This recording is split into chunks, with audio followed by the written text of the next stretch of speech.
Urea సరఫరాలో ఎలాంటి అవకతవకలు జరగలేదని నల్గొండ జిల్లా మిర్యాలగూడ వ్యవసాయ శాఖ అధికారులు స్పష్టం చేశారు. ఎమ్మెల్యే గన్మెన్ యూరియా లారీ పక్కదారి పట్టించారనే ఆరోపణలో వాస్తవం లేదన్నారు. మిర్యాలగూడకు మంజూరవుతున్న యూరియా మొత్తం రైతులకే పంపిణీ చేస్తున్నామన్నారు. యూరియా సరఫరాలో ఎలాంటి సమస్యలు ఎదురైనా తమ దృష్టికి తీసుకురావాలని సూచించారు. యూరియాను అధిక ధరలకు విక్రయిస్తే కఠిన చర్యలు తీసుకుంటామని హెచ్చరించారు వ్యవసాయ శాఖ అధికారులు.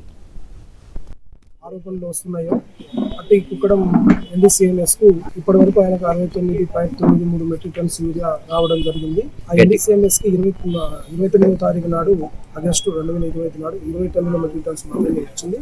అది మా ఏఈఓల సమక్షంలో రైతులందరికీ మేము దగ్గర డిస్ట్రిబ్యూట్ చేయడం జరిగింది. ఈ విషయంలో ఎలాంటి అవకతవకలు జరగలేదు అని చెప్పి మేము ఆ షాపుకు వెళ్ళి తనిఖీ చేసి ఆ యూరియాను రైతులకు డిస్ట్రిబ్యూట్ చేయడం జరిగింది. అంటే ఎవరు ఫోన్ చేసినా గన్మెన్ చేసిందని చెప్పి మాకు పై అధికారులకు చేశారని చెప్పి అంటే కానీ అది మా దగ్గర అలాంటి సమాచారం ఏం రాలేదు. గత ఏప్రిల్ నుండి ఈ రోజు వరకు 69.93 మెట్రిక్ టన్ల యూరియా సరఫరా చేయడం జరిగింది.